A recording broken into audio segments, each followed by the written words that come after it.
Is that the motion be agreed to. Dr. Ranjit Prasad.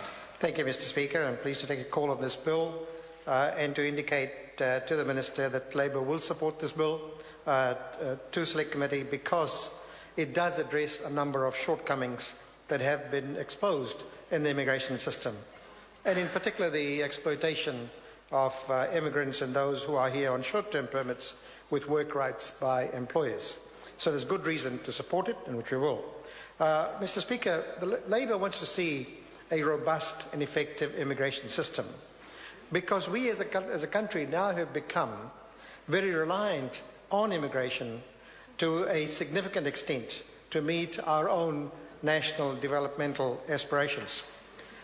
We would not have, for example, a growing population without immigration because indeed with the numbers of New Zealanders going abroad permanently, if that had continued without incoming migrants, then indeed our population would be depleted and would be certainly done a downhill trend because our fertility rates are not good enough for replacement. Our trading partners are also significant contributors to our immigration numbers, and so there's a lovely coming together of mutual interests. That has created very powerful diasporas in this country, in New Zealand, of those countries with whom we trade and will have an increasing relationships, particularly from North, Central and Southeast Asia. And that applies also to our tourism targets, trade and tourism targets. However, Mr. Speaker, I would have to record that we have not yet thought through in any detailed way how we might effectively capitalise those diasporas. Development in this area is crying out for some serious attention, and a good, robust immigration system would do that. Mr. Speaker, furthermore, when we reflect on government's intention to double the value of our export education sector, which is currently assessed at $2.6 billion over the next 12 years or so, then our immigration system takes on an even greater significance. That is because the export education pathway is becoming a pathway to residence for a growing proportion of people and for a growing number of those who come here initially on student visas. The education pathway also has a significant impact on our labour markets and because of work rights that are granted to overseas students. So we could well ask, in the context of the importance of immigration, how good is our current immigration system, and is it well placed to meet the future challenges that are coming up, and whether all aspects of the 2009 Immigration Act are fit for purpose or not. But that broader question, Mr. Speaker, must await another debate at another time.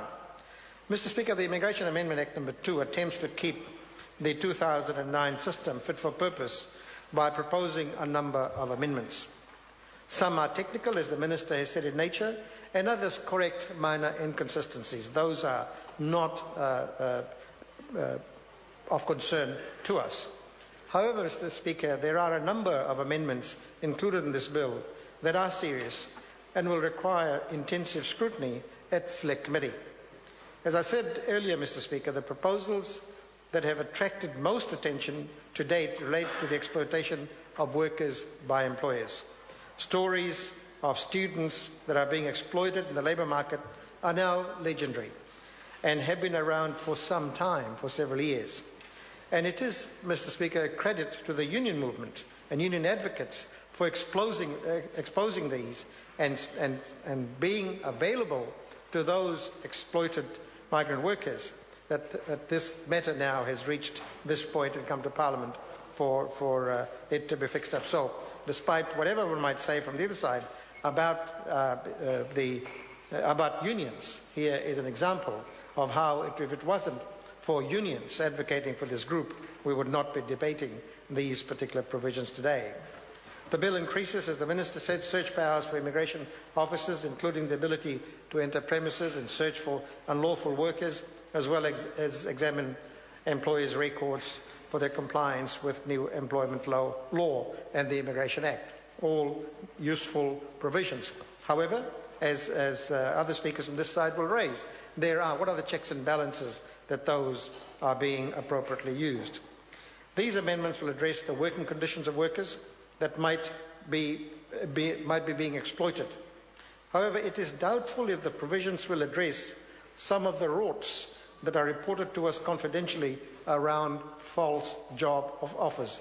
My colleague Darian Fenton will have much more to say about this aspect of the bill. One of the changes is reintroducing the ability to deport residence class visa holders who are employers and who have been here less than 10 years. I assume there are very good reasons as to why that provision was not included in the 2009 bill. So I'd like to know why, and the Select Committee will want to know, why is it being reintroduced now? Because this is, I'm not really arguing against myself here, Mr. Speaker, but I do wonder, when does a resident become a New Zealander? At one point, and here is a benchmark 10 years. So we will now have two classes of people on residence visas. Those who have been here 10 years, subject to a particular set of standards, and those who have been here longer than 2 years, not held to the same set of standards, and therefore with more rights, if you like.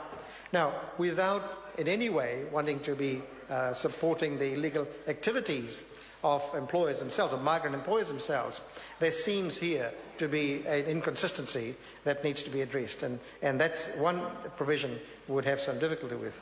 Also, there are some retrospective sanctions here, Mr. Speaker, where somebody who might, a person with on a residence visa who has committed an offence in the past 5 years, if exposed, will now be caught. So this is retrospective, and would need to ask whether retrospective legislation is a fair one. Again, not defending at all the activities of those in the past, those who have offended in the past 5 years. But why don't we start clean and say from now on these will be the expectations? And I look forward to hearing those arguments. The other, I think, major inclusion here is to the migrant levy. We believe it's a major change. It's being changed to an immigration levy, and its purpose is significantly altered. So in the current Act, the provision, the purpose of the migrant levy is to assist the successful settlement of migrants and to carry out research. But in this bill, those provisions are extended to quite considerably, and this is to support the infrastructure required for an operation of the immigration system for the following purposes: establishing and verifying identity of persons, managing risks, managing immigration risks, managing compliance, and indeed attracting migrant students, migrants, and funding the immigration advisors licensing levy. That's quite a major change. I want to hear some arguments about that. Mr. Speaker, the notion of absolute discretion of the immigration service that is being protected here is one that we are concerned about, because it's not as if it's been a good week for the immigration service. When we look to see what the researchers are telling us about the rorts that are going on in people who are being paid, who are paying for job offers. So the present system for students who are who now go after qualifying to get a job, they must get a job in management, and that's a big step, researchers tell us, and that is resulting in exploitation. Today, the secret immigration blacklist that exists within immigration, 185 lawyers and immigration advisors are on a blacklist within this service, and yet we're wanting to give this service greater discretion.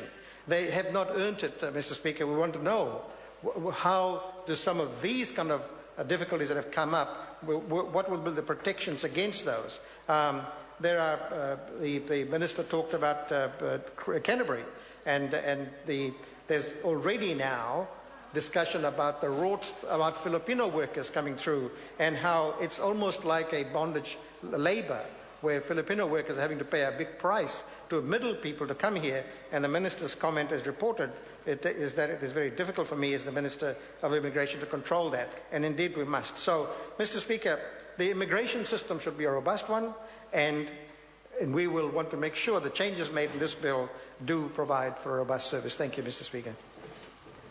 David Bennett. Mr. Speaker, and it just